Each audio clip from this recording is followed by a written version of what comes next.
firm, which doesn't exist as far as we know in any other law firm. I started this 8 years ago when I was invited in to do it in another law firm, and just recently joined Greenberg Traurig, which is exciting because now I get to do it with one of the largest law firms in the world, which means that we can help our entrepreneurs by opening doors to investors around the country and actually around the world.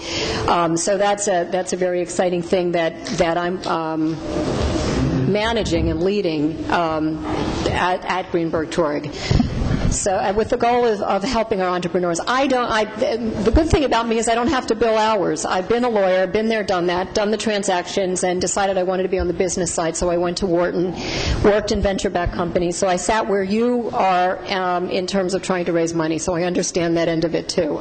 I spend a lot of time coaching our clients on business plans, on presentations to investors, and then, of course, opening the door where we can to investors and strategic partners.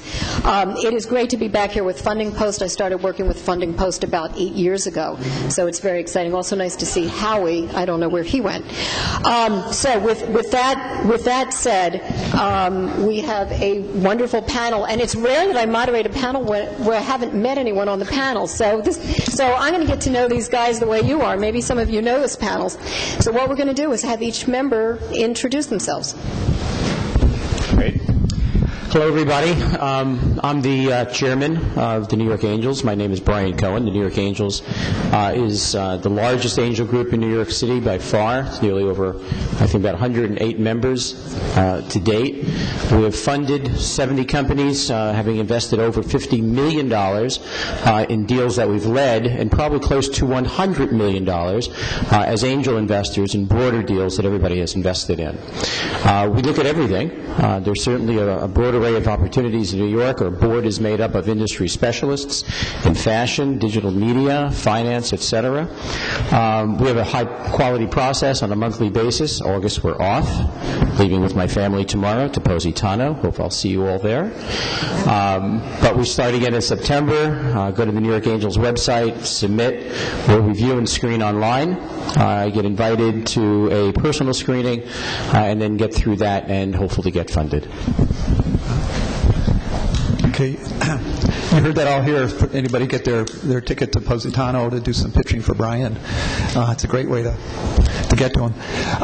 My name's Tom Nicholson. I am an angel investor. I'm also part of the ARC Fund, ARC Angel Fund that Dave Freshman did a great job introducing earlier, to which I would probably just add a couple of points, one of which is that the ARC Angel Fund itself is New York City focused, East Coast focused, and it tends to put in anywhere from 50 to about 250 into companies, so it's fairly small investments, which makes it very early stage, but early stage is where it's at from an angel's point of view, obviously. Some of the things I like and that I think you should perhaps know about, both as an investor and as a company seeking investment, is that, first of all, I think you've all heard the statistics that 1 in 40 of people seeking angel funding are going to actually, give or take, depends on who you talk to, but somewhere in there are going to actually get the money. So how many did we see today? About 15, 20?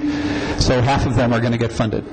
That's the stats. That's the good news, though, is, I think you heard it a bit earlier, and we'll go into detail on that, Brian. The good news is that of the fastest growing companies in this country, perhaps less than 20% actually ever took in outside money. So there's a whole lot, the theme I will represent, there's a whole lot that entrepreneurs can do to move the needle forward before, during, and after they get funding, but certainly they should never stop doing what they're doing, and none of them are here to raise money. They're here to build companies. So that's what really matters. I think that's what people care about. So the message, the thing that I'll try to convey in the panel is to keep doing that. Don't stop. Every stage you can actually have a better chance of lowering those odds. And by the way, they're better than the 1 in 400 of actual VC post-angel. I personally am investing as well, and one of the things that's important to me and the fund is that you invest in things that you know. I ran an agency for 20 years, so I had what I feel like was about, hundreds of investment opportunities in startups that were our clients who were building digital properties from the mid-'80s. I won't bore you with details, all the way through the internet era, all the way to a few years ago when I sold the company. And it was the right size for me to get a great view of it, about 150 people, so I could have a bird's eye view of a lot of great clients, but small enough that I could get hands-on. So to me, invest in what you know. The Kauffman Foundation, sorry to take more time, but the Kauffman Foundation also pointed to the fact that in angel investing, you get better returns than the VCs have gotten in the marketplace in the last 15 or 20 years. Angel is closer to 17 or 18% return, internal rate of return on their investment. And the same study found that when you invest in something you know, I won't tell you how they figured that out, but when you know the industry, when you're investing in an industry that you're aware of as an angel, you're doubling that percentage. You're doubling the return. So that speaks to both investors and the companies that are looking for investors. Find somebody who you know and can contribute value. And the Archangel Fund, I'll close with that, is remarkable in that there are 70 individuals from every walk of life. There's not a pitch that comes through our room where there's not somebody who can raise a hand and say, I know that industry. So anyway, I'll pass it to Rob. Thank you. Wow. So good afternoon. My name is Rob Delman. I am a managing director at Golden Seeds. We have a couple of different lines of business, most notably an angel network, where we have 255 angel investors. We also recently raised a venture fund of north of $20 million. We have an academy, and we're starting a private equity business as well. One of the differences between Golden Seeds and some other angel groups is that we only invest in companies that have a woman in a C-level role with a meaningful position on the cap table, and the investing premise behind that is that diversity within the company does provide better financial results for the investor and for the company itself. I just made a bunch of notes, so which is really important because I have a lot of information. It's very competitive. We get about 500 applications per year, and this year we'll probably fund between 10 and 15 companies. So you see what the funnel sort of looks like. Our process is definitely similar to New York Angels. You apply online. We have a screening process. Then you present, in front of a forum, and we're typically about 90 days from the time you apply until the time of funding, if we go that far. Two of the reasons why we don't fund a company, perhaps it's too early. We're not really investing at the stage of friends and family. We really typically don't invest in order for you to build your product or prove your idea. We want to see something that's happened. We want to see some customers or some form of traction. Two other reasons are unattractive deal terms. There are some very lofty valuations out there. People coming in saying that company is worth $5 million and they've sort of just started up. That's really a non-starter for us. Or perhaps we just don't think that there's a market opportunity. We've invested over $37 million since we've started. In 2011, we invested about $10 million. We have about 175 members in New York, Brian, so I think we might top you. I'm not sure. And our typical investment size is anywhere from about $250,000 up to about $2 million. So, and if you're raising more, we can certainly help syndicate as well. Please check out the website. We have a lot of other information. We have an open office hours program, which we run once a month. We're off in August. I'll be in Positano with Brian. Thank you very much. When we invite entrepreneurs to come in, learn more about Golden Seeds, and pitch their idea to a couple of investors and get some feedback. Thanks.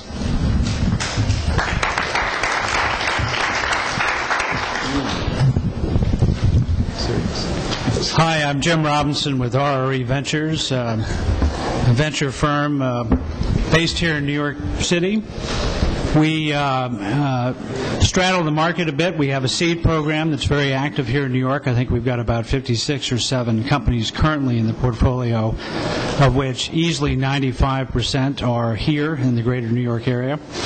But our main business is a venture capital firm. We lead Series A, B, and occasionally C rounds of financing. Of the 7 industries in New York, we invest along 6 of them. So we do a lot in media, advertising, communications, financial services, retail, even some fashion from time to time. We probably focus 75 or 80% of our investing activity in our main venture business here in the greater New York area as well. So a very high component of what we do is here. And we're actively looking for new businesses. It's been remarkable in the 18 years since we founded how much this community has grown, and most of that has been in the last 5 years. So there's an awful lot happening. We're excited to see new businesses, new pitches. It's not every day I see an artisanal condom company with a double bottom line. So, but look forward to having a dialogue and hearing what people are doing. Nice. Sure. Good afternoon. Elliot Durbin, Bold Start Ventures.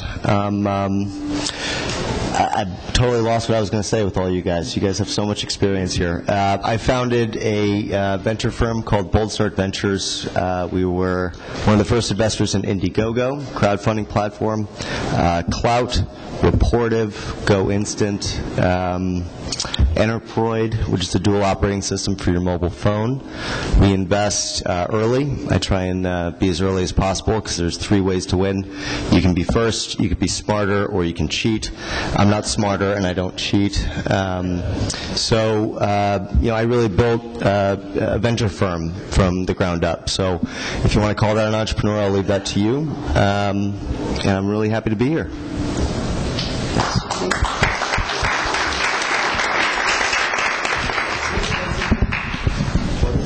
That is Elliot Durbin.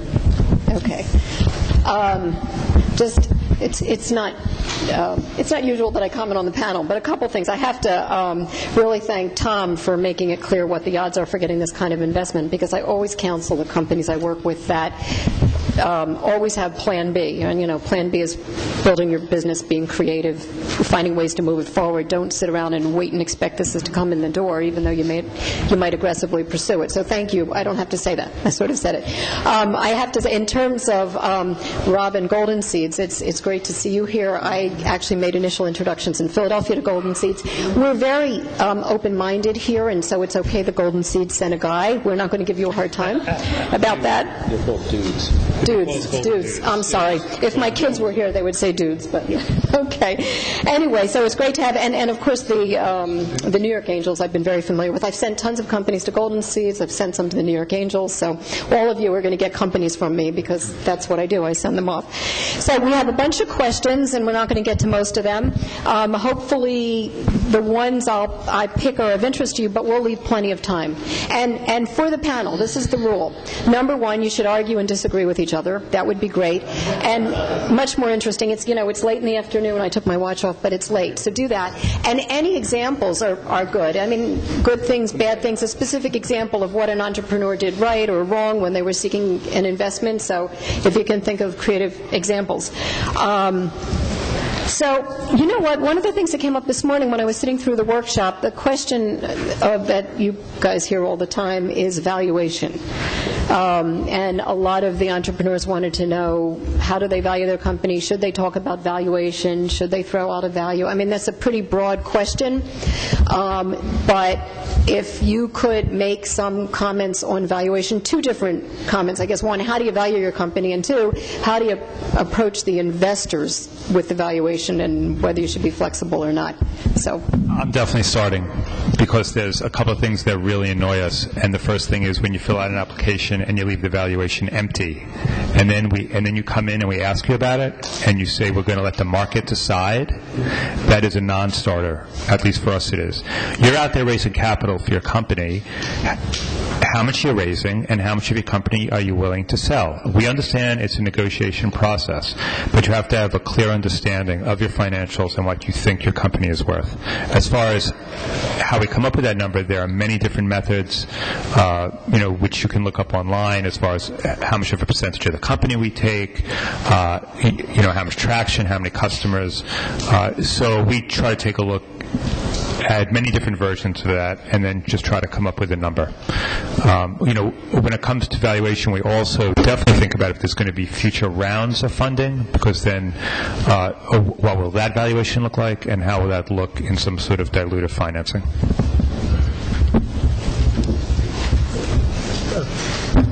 Sorry, Rob, I can't disagree with you. But what I can add is simply that I think ultimately it ends up, there is a market out there, right, that people will either laugh you out of the room or say, what's wrong, why are you selling it so cheap? So it's fair to talk maybe for some of the benefit of some of the people who are wondering about that question. Like, if I have a product, it's not in the market yet, I think it's really cool, I've got a couple of people on board, and how much is it worth? Where am I going to get laughed out of the room? Where am I going to be selling it to cheaply? Well, first of all, did people talk about structure at all?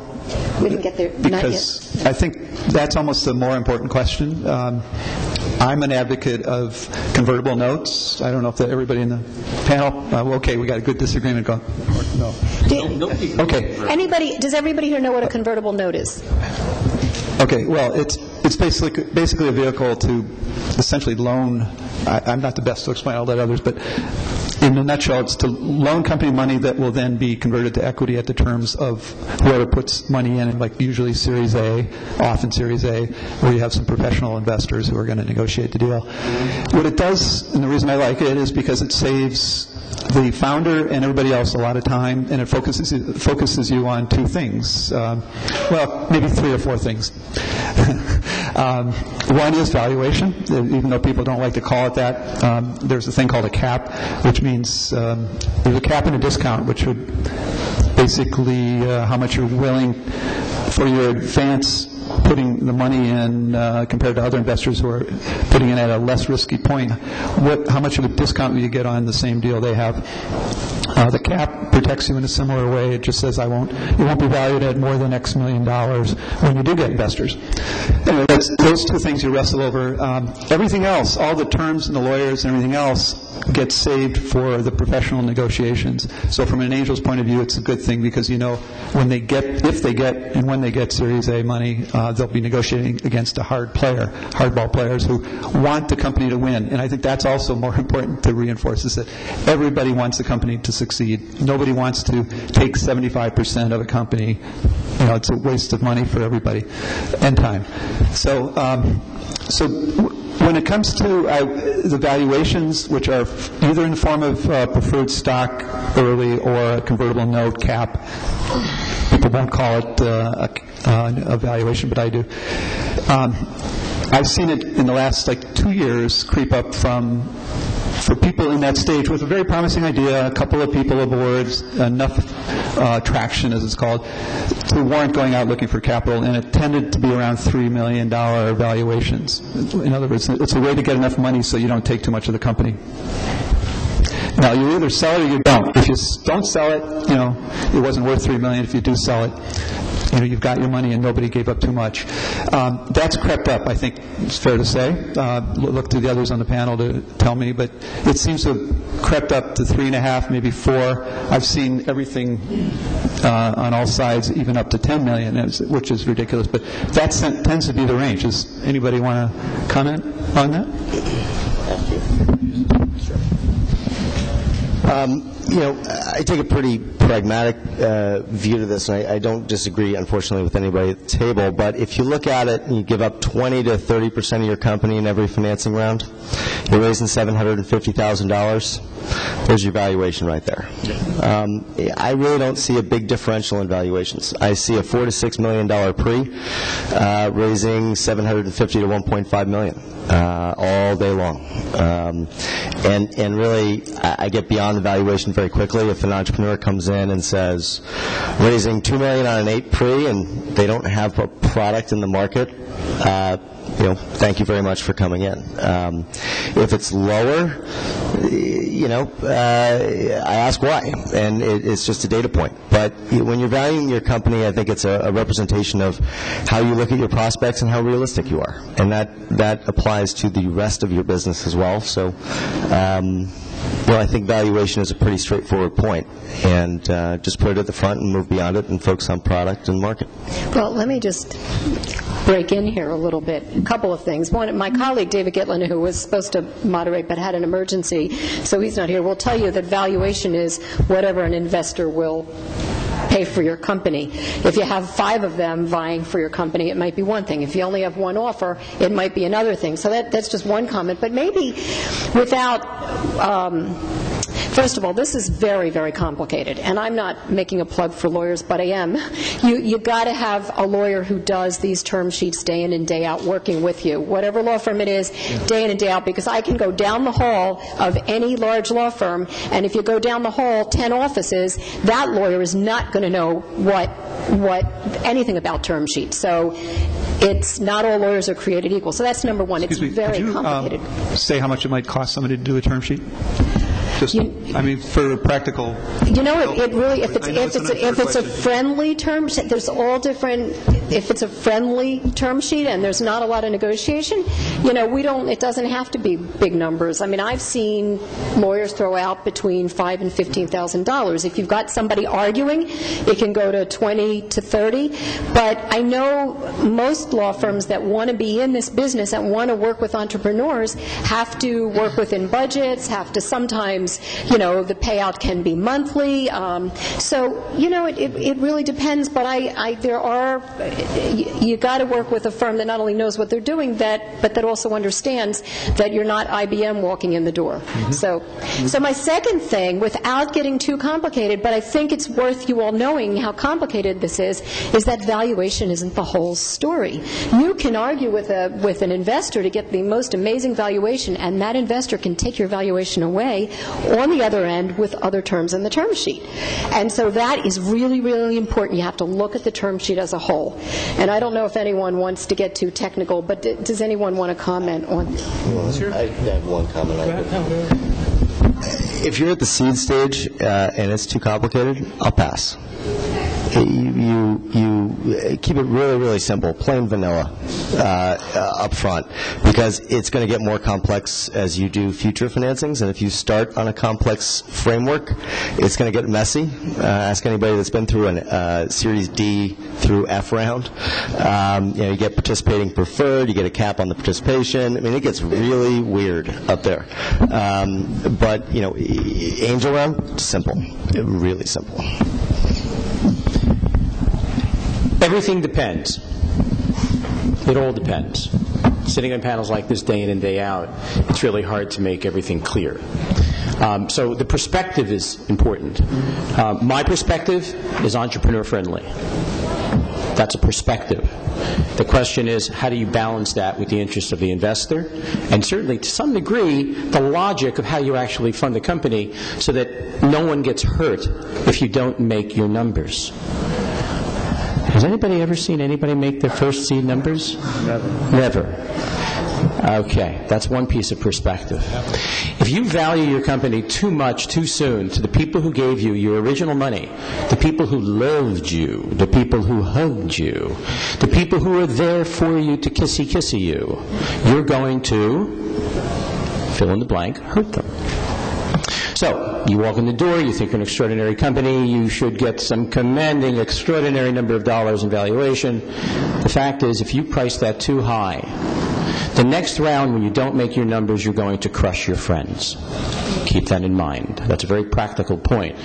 To my friends in the venture capital community, angel investing is a very interesting perspective for them because we have been erased, we have been hurt, we have been sort of not friendlyized relative to being in the position. Now, I happen to be the very first investor in a particular company. What's the name of that company? It's called Pinterest. Right, I was the first investor in Pinterest. And I remember when they came in the door, they said, how do we get the deal done? That's what they said. How do we get the deal done? how do we make sure we get funded? We sat down, we looked at each other, and we said, well, let's make it as friendly for you as it could be and as friendly for us. And we worked on the number, we worked on the issues. There's only 4 or 5 of them, really, in a standard seed deal. You made it pretty straightforward. Only 10% of by the way, work in seed now is convertibles because they're just too messy, problematic, and they end up in a lot of pain. So convertibles were only designed, as I'm sure our lawyer will tell you, to keep fees low. That was the primary rationale for the creation of the note. And if you think about it, how do you take a note from a company that has nothing? Right? It's a bizarre concept. So, entrepreneur-friendly is the name of the game today. It all depends. If you want money, negotiate to the yes, not to the I've got to get more perspective.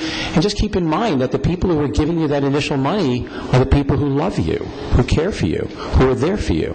And then just think through the entire process. And don't just look at that one moment in time when you're getting that money.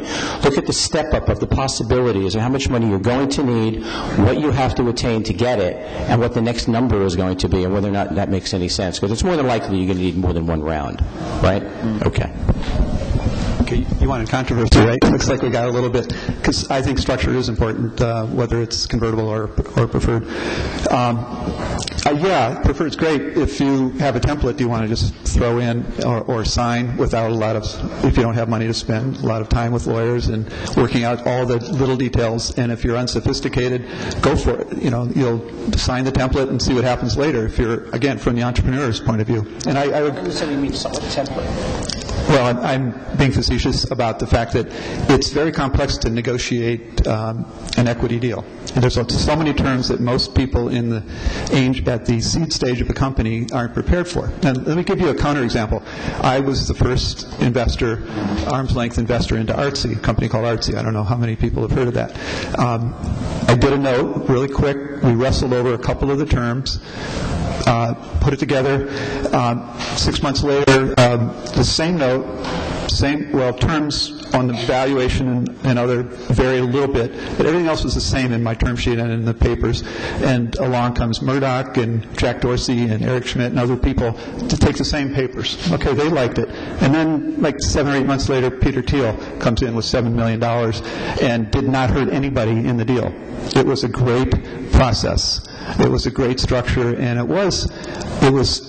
I agree 100% with being entrepreneur friendly, because that's the company. You want to be friendly to, food. This is, nobody's out to do anything bad to anybody. I think all along the way, but. Brian's completely right that we've got to foresee what's going to happen, because if that company gets into the wrong hands at the Series A stage, they can kill you.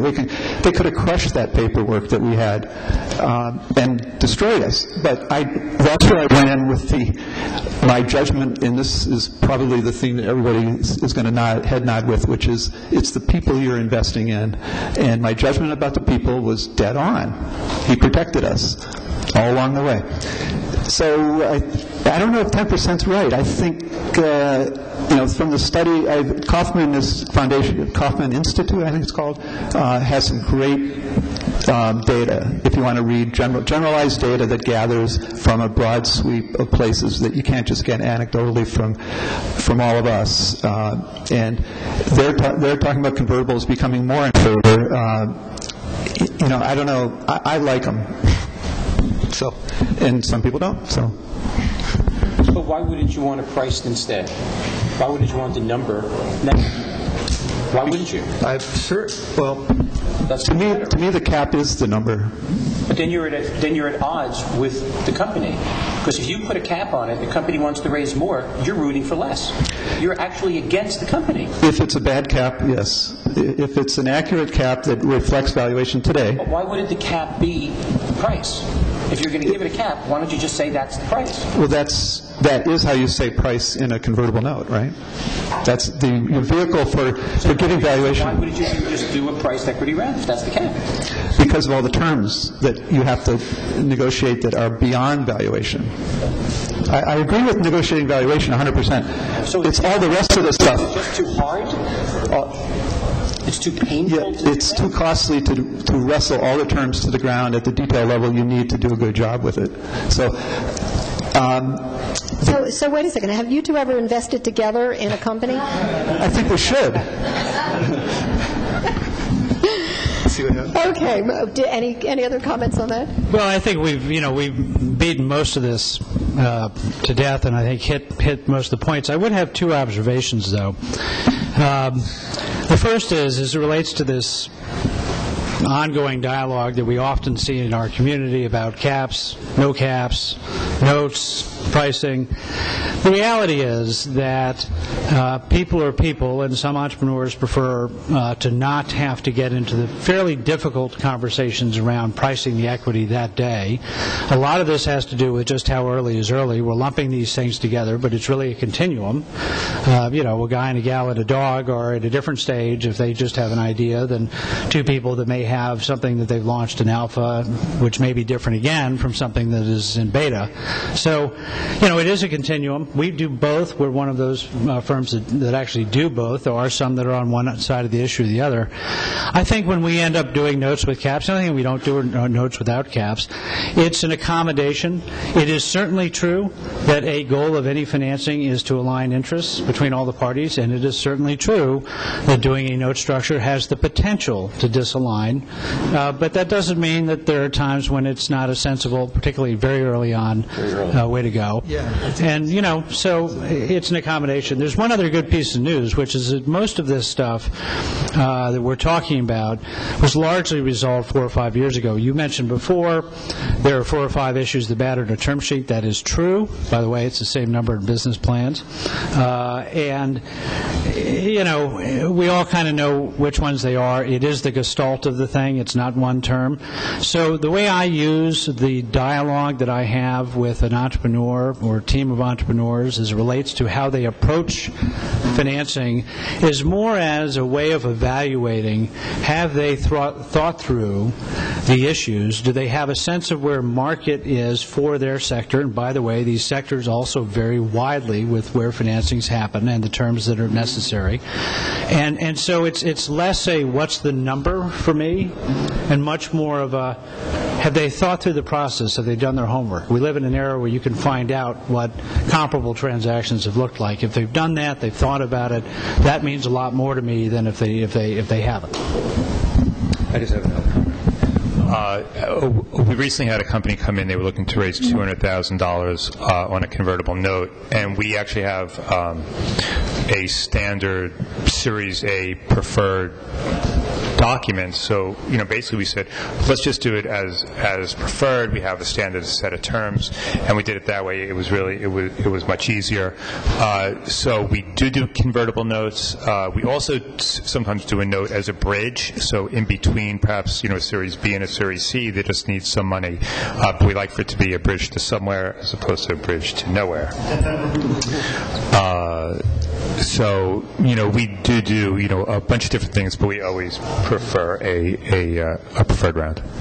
And let me just close the thought on that very fast to say that I have a bias towards very, very early stage, so that accounts for my favoring the convertible note. So if you're going to put 50 or 100 into a company, you don't want to eat a third of that with the negotiation. And Rob makes a great point that if you've got to choose your investors wisely, because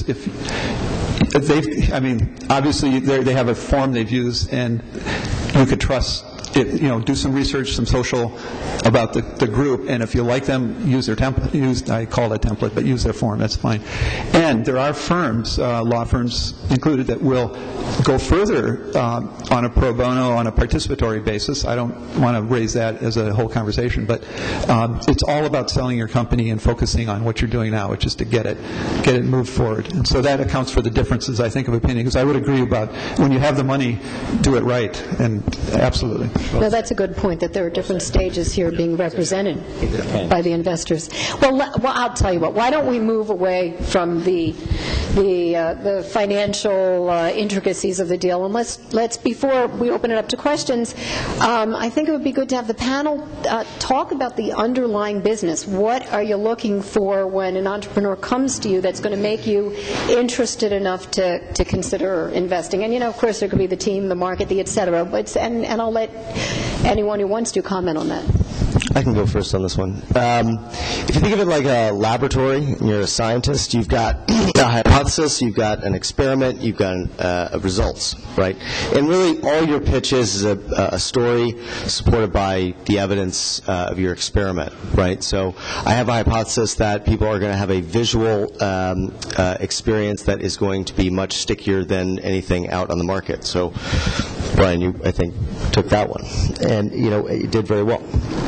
And the evidence that they had to support that, only you will know. But it is the ability to say, this is where I'm going, this is what makes me believe I can get there, and here's what it's going to cost me. That's your pitch, right? So to the points earlier, it's different for every scenario, but I've done a lot of different investments, I think, in the application stack that it's the clearest set of evidence that is the cheapest in the history of startups, right? It costs you $500,000 to get a beta into the market with 2,000 people using it, and you can tell me how much time they have on site. You can tell me how much it costs to acquire that person. And then you build in the vision, right? So a great entrepreneur for me is someone who comes in and says, here's where I am right now, understands it with a high degree of dexterity, and paints the picture for where he's going, and along the way, or she's going, that is supported by evidence. So I'm not sure if it answers the topic, but one thing that we really look for when a company comes in, and you did mention team, but it's a team of multiple founders. We do not really like to invest in a single founder. We feel it's too limited, so we prefer a two or ideally a three-person team. And just to go back to something I think that Brian said earlier, as far as a company not making their numbers, time and time again, and it's a real turnoff, entrepreneurs say when they talk about their projections, they say, and our numbers are conservative, right? There's some laughing and nodding, right? We hear that all the time, right? It's a real turnoff. Please don't say it. Oh, and the other thing is when you talk about exit, another thing is please don't say that you're going to sell your company to Google.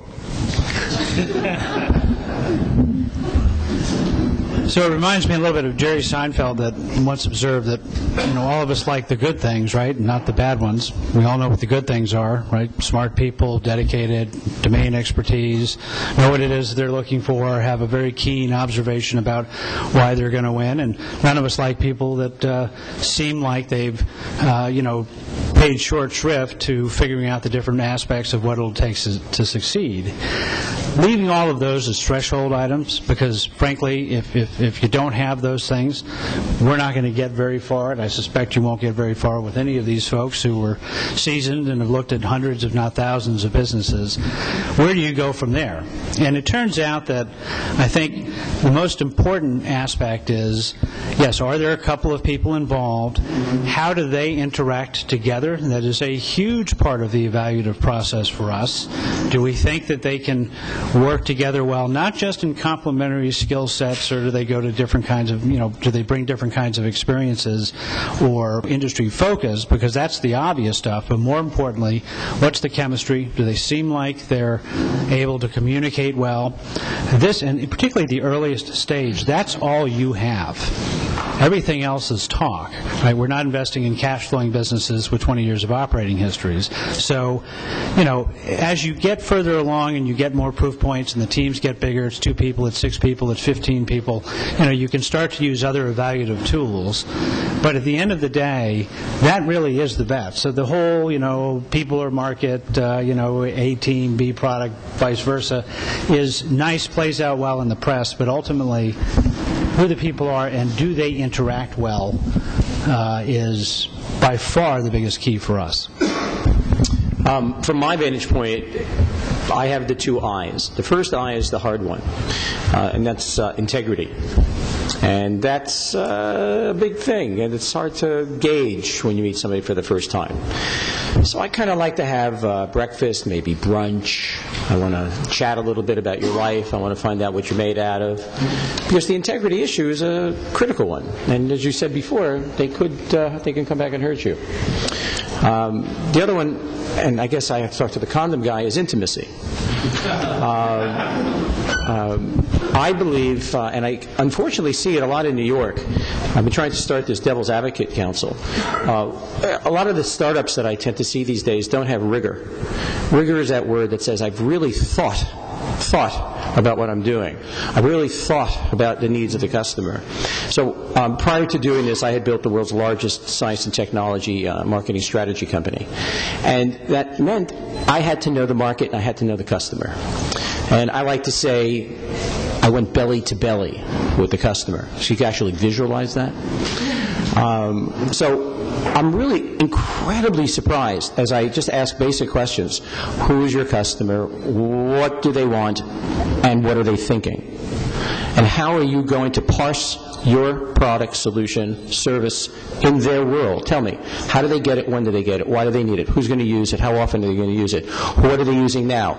I will go through every part of that puzzle.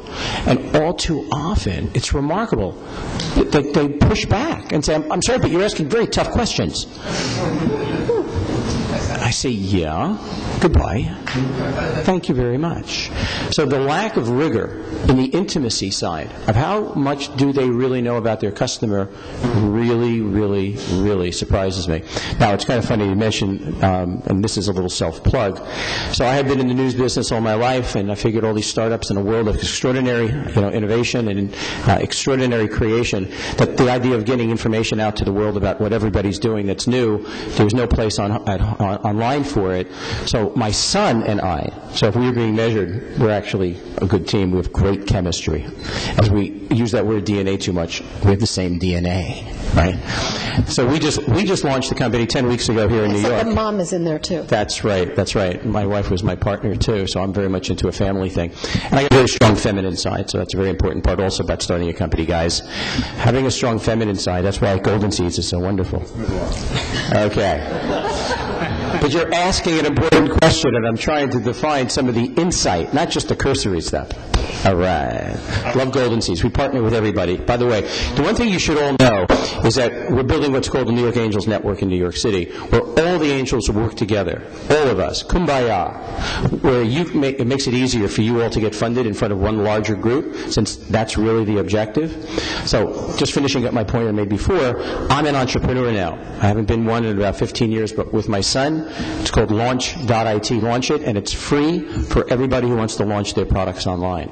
And we wanted to democratize all product news and launches. So, what is it? Launch It, launch.it. I'm going to Italy tomorrow if I meet anybody new. So. Launch.it. Okay, Let me just expand on one of Brian's points. Please don't try and fit every fact about your business into 2 minutes. It's exhausting for me. You show up ready to have a conversation, and that goes to the kind of dexterity. Really, the best pitch I've gotten to date was Enterproid. They walked in, and they said, "Do you have 2 phones?" I said, "Yes, I do, actually." And, "You want one?" "Sure." How do you do that? And that kind of turned the volley and created the conversation. So Brilliant. It was a great pitch. Duh. Right. All right. Brilliant. Okay, one comment before, and then we're going to go to questions from the audience. Who was it? Was it Jim talking about interacting with the founders? Also, interacting with investors is important, and I always counsel the companies I work with that it's kind of a balance, because you want to be confident and really know what you're doing, but I think for the most part the investors also want to know that you'll listen, you'll be flexible, they can work with you. If you're too arrogant and you think you know it all and you don't really listen to some of the comments, you're going to run into trouble. So that's something to keep in mind as well. So let's have questions from the audience. Such a giant audience. There have to be some questions. Yes. Can you make them good questions? Oh, now she's not going to. And if you don't speak really loudly to all of you, I'll repeat the question. So when you're seeking funding, should you be, for the first time, seed round, should you be seeking the minimum amount to get started, or should you be seeking enough to give you enough runway to become profitable? Okay, that's a great question, which is especially when you're starting out and you're seeking funding, how much should you seek? Should you just take the minimum? Should you take more than that? And how do you make that decision? So our opinion about that is because you're all spending a good part of your day here, you're really not at home running your business, or rather in your office running your business. So we would like for you to raise at least 12 to 18 months worth of capital, so you won't have to go out and do it again, so you can focus on running the business. And back to the stage question, because there's not just a single seed stage. There's stages that are just ideas. Some people do go out and get money for ideas. They usually friends and family that have that trust factor going for them. When you're looking to raise, I mean, obviously, a lot of companies make it without taking any money in, and there's this thing that you trade off with that's called control, and you've seen a lot of variations on that one. So you should keep a couple of, like, in my mind anyway, rules in place. One of which is take what you need, not anymore. Okay, that really helps. Question then is, how much do I need? Well, day one with an idea, you need enough to get the idea out where you can start sharing it with people and to get them excited. And at the end of the day, what really matters, and as you're looking at the sea of angel investors and you're in front of groups and you're trying to figure it out, there's only one thing that matters. It's connecting with an individual who gets excited in the same way you get excited about what you're doing. And if you can get that across at the early stage, you're home free. And to me, in terms of what I'm looking for, it's all the hard rules do apply in various ways in different places, but the soft rules are getting excited. If that person can sell me, and I tend to be a tough sell on things like that, then I'm pretty confident they're going to be able to sell to everybody else along the way, including employees, which is probably the most important sell you have when you have just an idea, is getting a co-founder with you, getting some people that are willing to throw sweat equity in with you, all the way through to, get in front of groups, because you have a chance of finding somebody who's got the right interests. So, and then pursue those interests. Follow the people who are responding, and it's a game of numbers. But you don't know who you're going to connect with, and if you can get somebody interested, if you can sell them, then never stop selling. And then, when it comes to how much money, it'd be really nice for everybody to get to the later stage of seed where you can get in front of a formal group and raise a runway for 18 months. That's remarkable, so you can focus on that. And very few companies, by the way, get beyond that runway. They typically, I think what an angel looks for is to know that that person's going to make it to Series A if they have a big idea. That you judge whether they will not succeed all the way down the line and sell their company or do an IPO. You judge will they be able to sell Series A. Okay, I think Elliot, did you want to say something? Can I drop some buzzwords? Or okay, sure. Minimum viable product and product market fit. So here's how the conversation goes with me. What does your company look like? I subscribe to the 16 to 18-month model. It's pretty narrow for me. So what does your company look like? And you're going to say X amount of users, Y amount of burn per month, and we're going to have grown to look like this. And I'm going to ask you to paint that picture, right? So you got to paint the picture, and you got to tell me what it's going to look like out there and the amount of money you back into. So.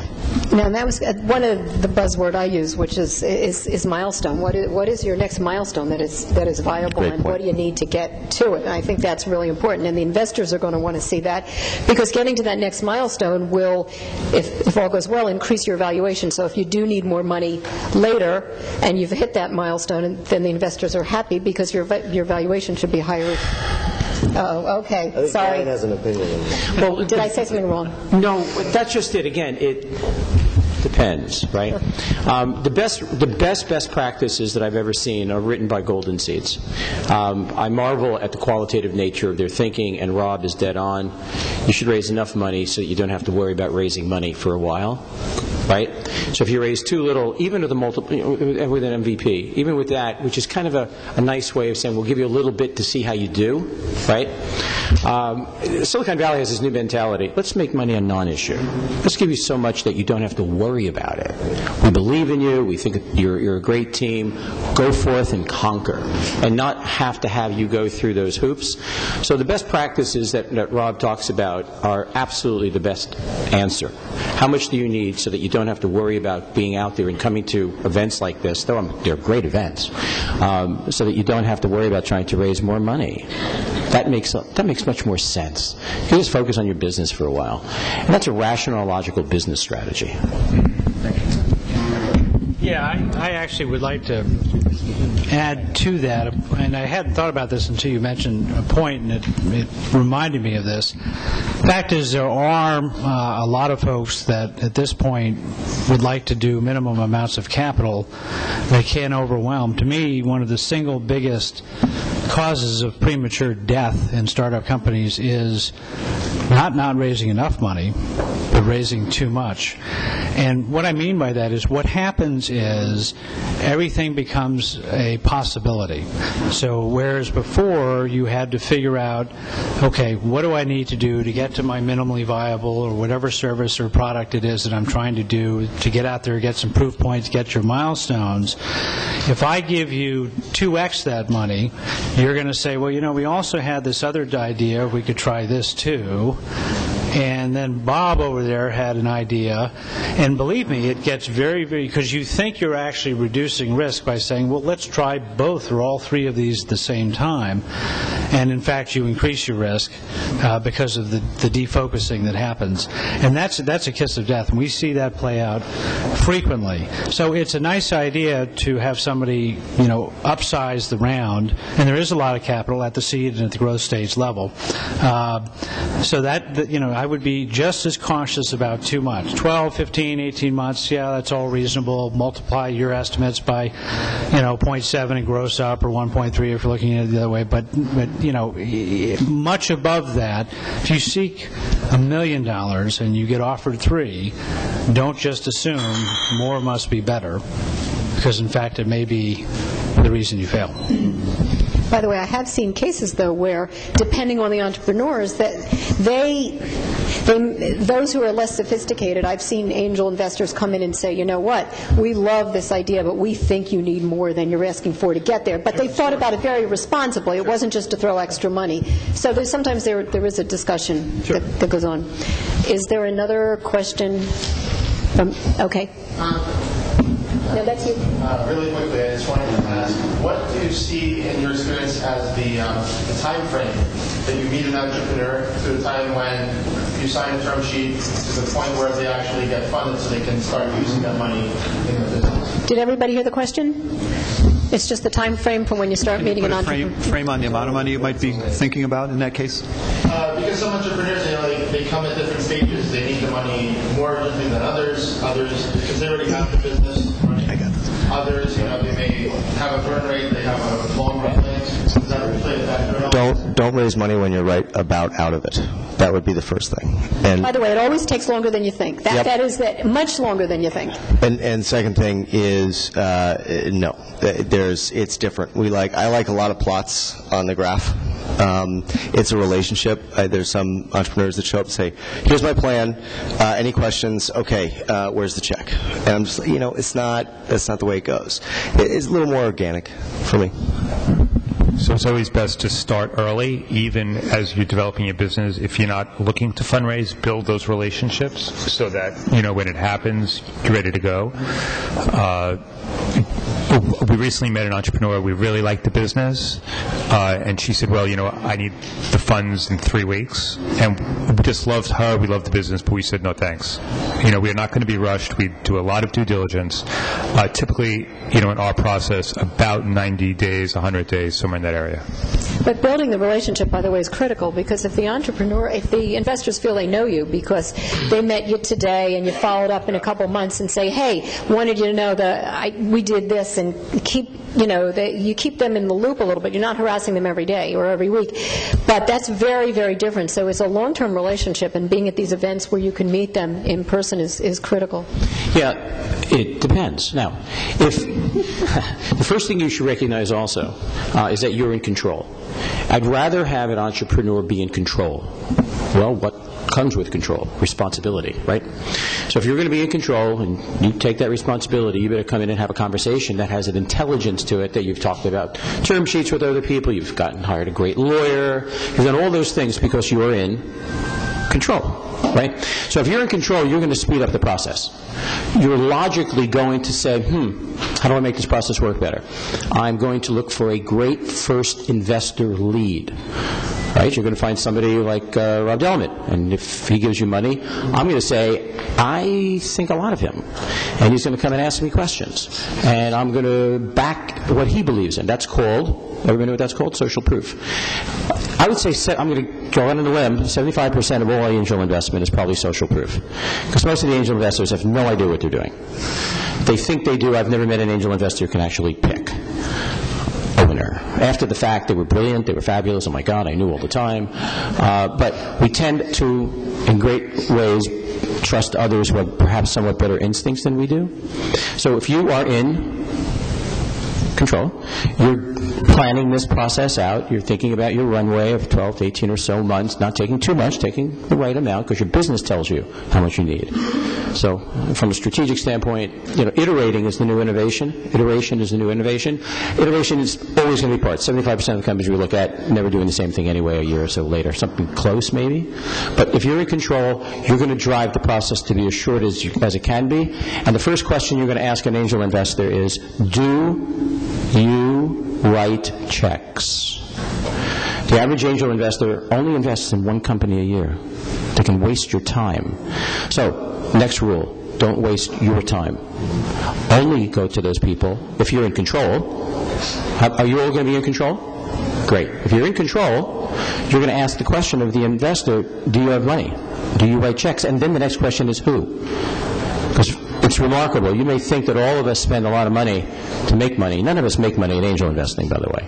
If you think we do, you're wrong.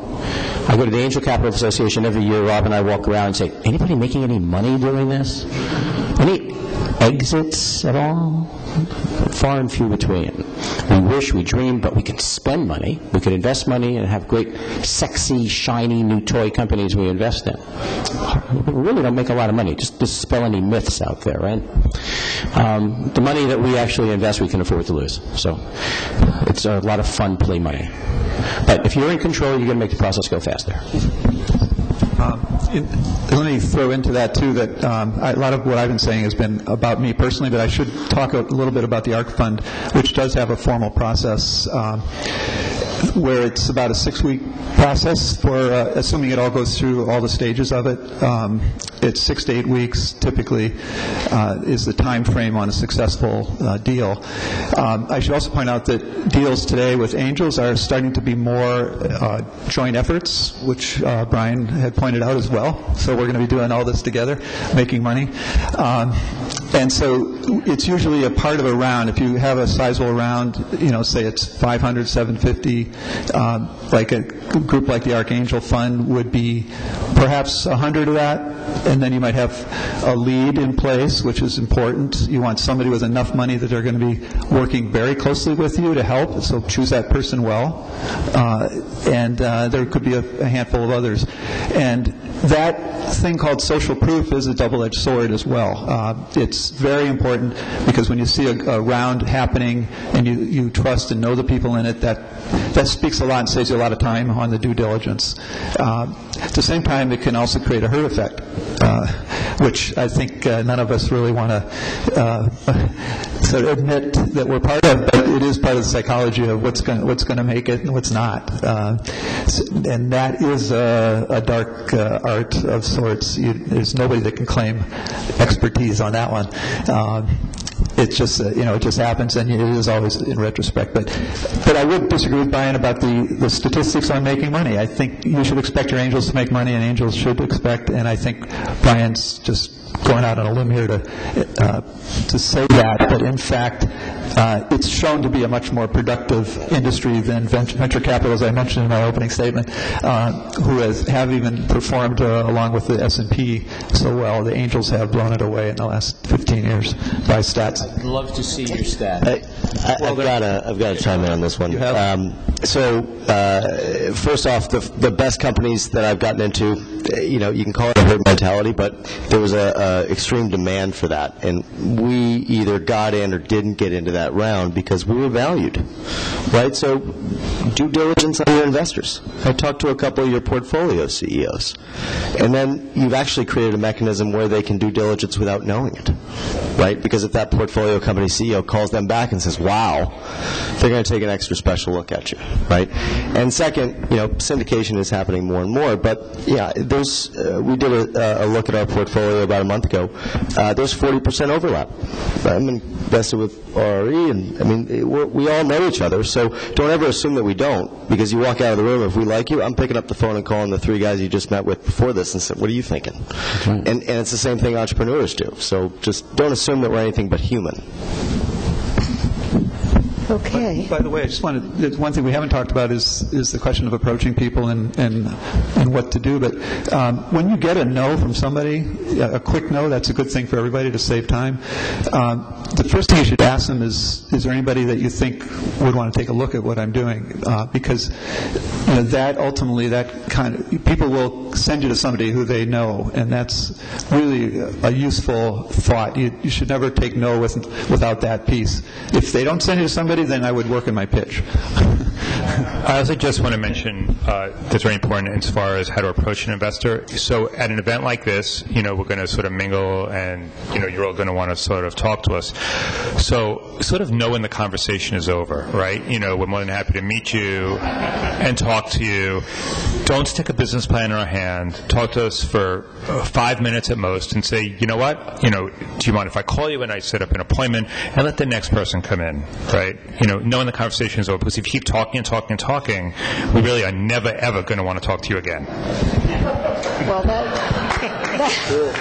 that is a great note to close on. I'm just going to say 2 things because we're between you and the cocktail party.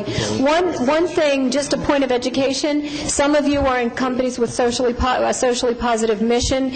I encourage you to look at the Investor Circle website. Their conference is going to be in New York in October, and they're taking applications.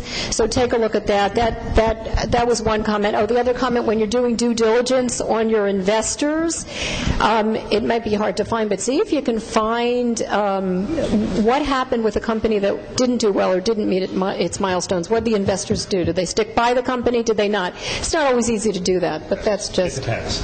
Yeah. It does depend, and there's this thing called due diligence, and it gets everybody a little bit frightened. And there's literally a list of things that you should be prepared when you talk about timing, as the gentleman mentioned a moment ago. If you're prepared because you're in control, you have all that due diligence stuff already, right? That's a really good thing. And just so that my son, gives me a big hug later, launch.it. It's free. Launch all your companies on it. Launch.it. Hope to see all your companies on it. Okay, let's thank this panel. Join me in thanking this panel.